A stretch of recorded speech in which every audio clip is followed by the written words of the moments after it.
I'm printing a 2-minute warning. I will let you guys know. Yes. Abbott, prawn, DeWine.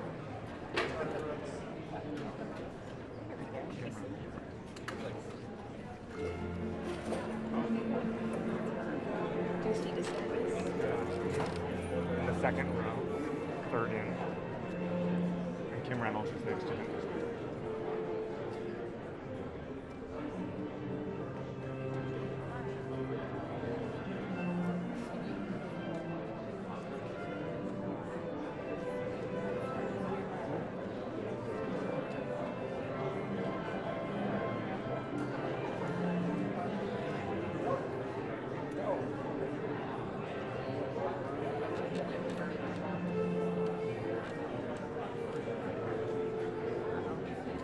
Yes, we can. I'm coming back here. I'm scared. Okay. And so are you. Yeah, I know. I was teasing. Ask him where he'll be when he's signed. Where will you be when he's signed? Like right here. Like where? Here. Right here. Okay. Switch.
2 minutes, I'll wait. 2 minutes? Oh. 2-minute warning. He got some alerts.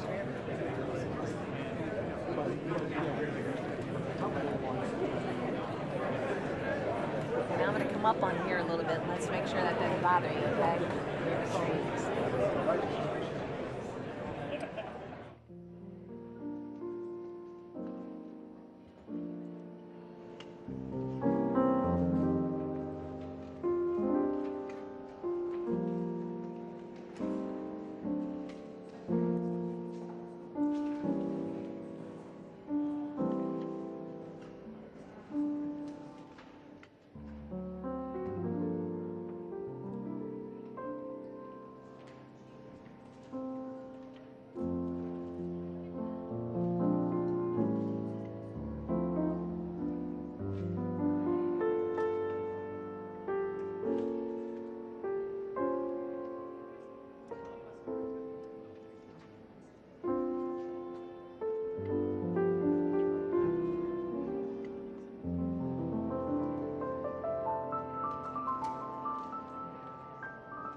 Ladies and gentlemen, the President of the United States.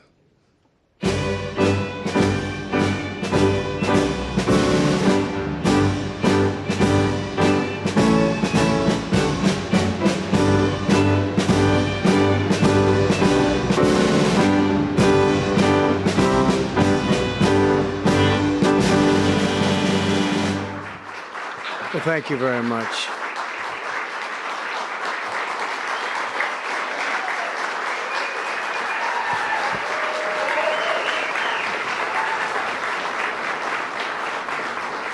Thank you very much, everyone. And I'd like to start by saying that our country is doing very well. Things are, as you can see, doing quite well. Please sit down. Before we begin, I just want to announce that I signed a proclamation a few moments ago honoring the 250th anniversary of Patrick Henry's famous speech to the Second Virginia Convention, in which he declared very well-known, very famous words, "Give me liberty or give me death." Has anyone heard the phrase? I think most of you have.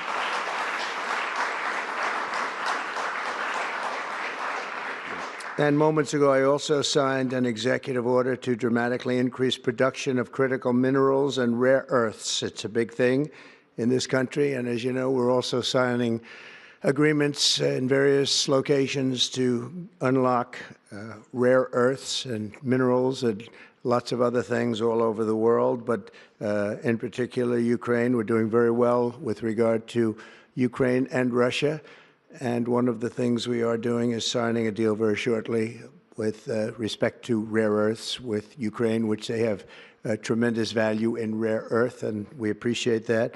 And we spoke yesterday with, as you know, President Putin and President Zelensky, and we would love to see that come to an end, and I think we're doing pretty well in that regard. So hopefully we could save thousands of people a week from dying. That's what it's all about. They're dying so unnecessarily, and I believe we'll get it done. We'll see what happens, but I believe we'll get it done. Today we take a very historic action that was 45 years in the making. In a few moments, I will sign an executive order to begin eliminating the Federal Department of Education once and for all.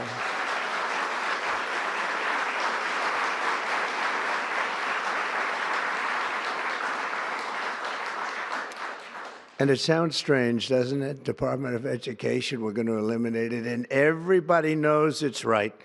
And the Democrats know it's right, and I hope they're going to be voting for it, because ultimately it may come before them. But everybody knows it's right, and we have to get our children educated. We're not doing well with the world of education in this country, and we haven't for a long time. And we're pleased to be joined today by the woman who I chose because she's an extraordinary person, and hopefully she will be our last Secretary of Education, Linda McMahon. Linda, thank you. Thank you very much. That's another interesting statement. It's an interesting opening, right? But it's true, and people, it's been amazing how popular this has been. I tell people that this is what I'm doing today, and they say, oh, it's about time. Everybody says it. Republicans and Democrats have said it. They're all saying it. Also with us are some terrific people. Governors Greg Abbott. Greg, thank you very much. Governor Ron DeSantis, thank you very much, Ron. Mike Braun, congratulations on your victory, Mike. That was a big one. Mike DeWine, thank you very much, Mike. Jeff Landry. Jeff, thank you very much, Jeff. Bill Lee, thank you. Governors, all governors. Brad Little. Brad, thank you very much. Where are you, Brad? Hi, Brad. Jim Pilan, thank you very much, Jim. And Kim Reynolds. These are all people very interested in education. And I even see Dan Patrick over there, my friend Dan Patrick. We're joined also by Representatives Tim Walberg and Virginia Fox, Rick Allen, Michael Rulli, and again, Dan Patrick. Thank you very much, Dan. You've been a great friend of ours. And State Attorneys General Ken Paxton. Ken, I see you there. Andrew Bailey. Andrew, what a job you've done, Andrew. You have some good cases going. You've done a great job. Thank you very much. And co-founder of Moms for Liberty, Tiffany Justice. She's been a hard worker. Thank you. Thank you, Tiffany. When President Carter created the Federal Education Department in 1979, it was opposed by members of his own cabinet, as well as the American Federation of Teachers, the New York Times editorial board, and the famed Democrat Senator Daniel Patrick Moynihan. History has proven them right, absolutely right. After 45 years, the United States spends more money on education by far than any other country, and spends likewise by far more money per pupil than any country, and it's not even close. But yet we rank near the bottom of the list in terms of success. It's an amazing stat. Those are two stats you don't want: the most money spent per pupil, and you're at the bottom of the list. And that's where we are, like it or not, and we've been there for a long time. 70% of 8th graders are not proficient in either reading or in math. 70%. 40% of 4th graders lack even basic reading skills, can't read. Students in our public elementary and middle schools score worse in reading today than when the department opened, by a lot. In Baltimore, 40% of the high schools have 0 students who can do basic mathematics. Not even the very simplest of mathematics. I said, give me your definition of basic, and they're talking about like adding a few numbers together. Despite these breathtaking failures, the department's discretionary budget has exploded by 600% in a very short period of time, and it employs bureaucrats in buildings all over Washington, D.C. And as a former real estate person, I will tell you, I ride through the streets of Washington, and it says Department of Education, Department of Education. I said, how do you fill those buildings? It's crazy what's happened over the years.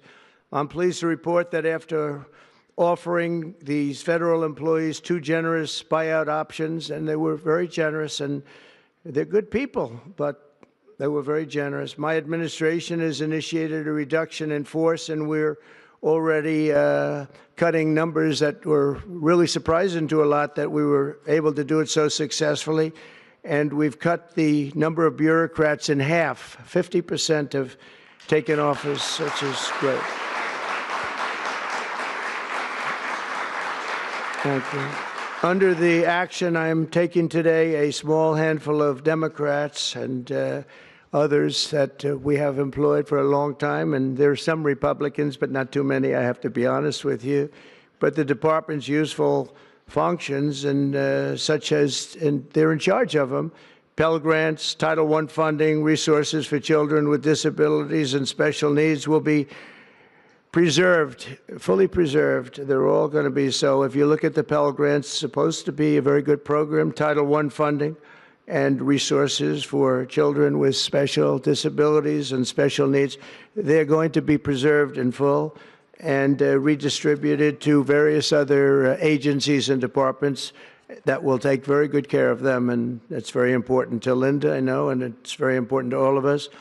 But beyond these core necessities, my administration will take all lawful steps to shut down the department. We're going to shut it down, and shut it down as quickly as possible. It's doing us no good. We want to return our students to the states, where just some of the governors here are so happy about this. They want education to come back to them, to come back to the states, and they're going to do a phenomenal job.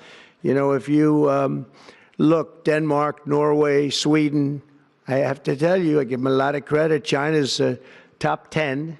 And so we can't now say that bigness is making it impossible to educate, because China is very big. But you have countries that do a very good job in education. And I really believe, like some of the governors here today, from states that run very, very well, including a big state like Texas, but states that run very well are going to have education that will be as good as Norway, Denmark, Sweden, and those top Finland, those top countries that do so well with education. I think they'll do every bit as well. And what do you think about that, Governor? Do you agree? I think so. Ron, do you agree? I think so. Florida? Iowa? That's right. I really believe that. They'll be as good as any of them. And then you'll have some laggards, and we'll work with them. And we can all tell you who the laggards will be right now, probably, but let's not get into that. But we'll work with them, and we're going to make them, they'll do a job. I think they'll do a job, and they'll go to sections of the state. For instance, New York, you'll have a Manhattan, and you'll have a Suffolk County, and you'll have Nassau County, and you'll have Westchester County. You'll do 4 or 5 or 6 of them. You have upstate New York, and those counties, I think, are going to do very well. And I think ultimately Manhattan should do very well. But we'll break it down into sections, and I think it'll be really, really good. And they're going to be probably the tougher ones, but I think they have a chance to do really well. But we're going to be returning education very simply back to the states where it belongs, and this is a very popular thing to do, but much more importantly, it's a common sense thing to do, and it's going to work. Absolutely, it's going to work. And I can tell you from dealing with the governors and others in the state, they want it so badly. They want to take their children back and really teach their children individually. Probably the cost will be half, and the education will be maybe many, many times better. So we look forward to this. I want to just make one little personal statement. Teachers, to me, are among the most important people in this country, and we're going to take care of our teachers. And I don't care if they're in the union or not in the union. That doesn't matter. But we're going to take care of our teachers, and I believe the states will take actually better care of them than they are taken care of right now. They'll work all sorts of systems and even merit systems. Those great teachers are going to be maybe a little bit better rewarded, or maybe that's the way it should be, but the states are going to make that decision. But we're going to love and cherish our teachers along with our children, and they're going to work with the parents, and they're going to work with everybody else, and it's going to be an amazing thing to watch, and it's really going to be something special. And Linda, you're presiding over something that's so important, and you're going to do a fantastic job, just like you have your whole life. I know your whole life I've been watching you. I've been watching you for a long time. She's had nothing but success. So it's tremendous to have you, and hopefully you won't be there too long, but we're going to find something else for you, Linda, okay? So this will conclude what we are talking about with respect to our most cherished group of people, and that's our children. We want to have our children well educated. We want them to love going to school. We have examples of it. Look at those beautiful, bright-eyed faces. They are so smart. They're so smart. And with that, I'm going to come down, and we're going to sign a very important document, and we're going to be on our way. People have wanted to do this for many, many years, for many, many decades. And I don't know, no president ever got around to doing it, but I'm getting around to doing it, so thank you very much.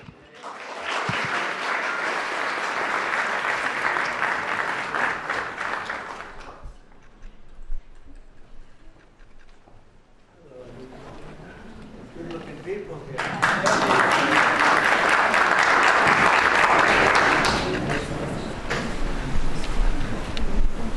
Should I do this? Do it? Yeah. I think so.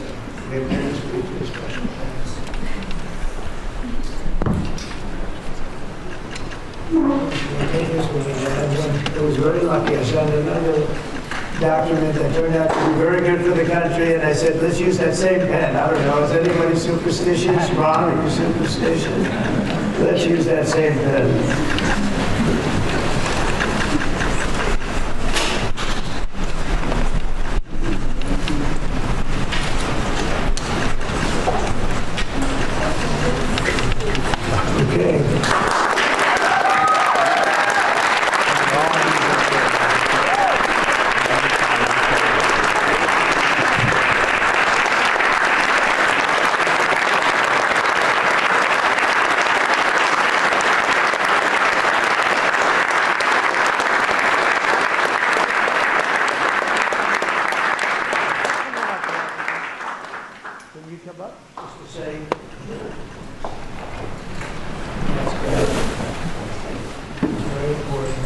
big factor here. Good luck. Good luck, son.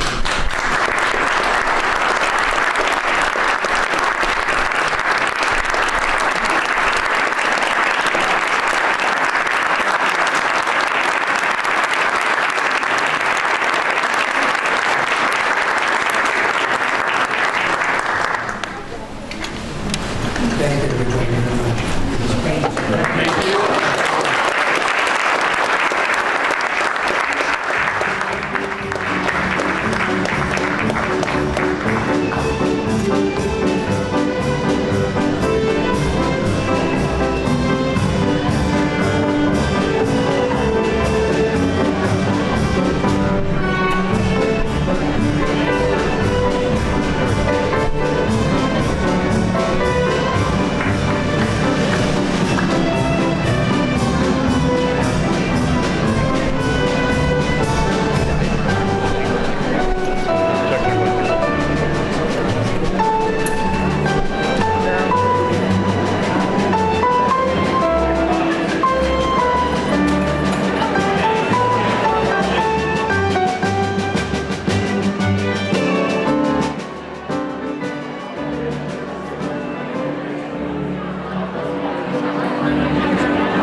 I was worried all day. I was like, if this slides, I'm gonna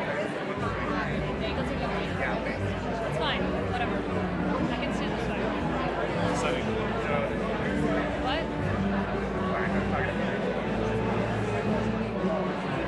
I'm here inside the East Room where President Trump has just signed an executive order to begin the dismantling of the Department of Education. He can't fully show it down. Let me start over. We just start over. Don't make it more complicated than it has to be. I'm here inside the East Room where President Trump just signed an executive order to begin the dismantling of the Department of Education. He can't simply shut it down with a stroke of a pen because it was created by Congress and therefore would have to be eliminated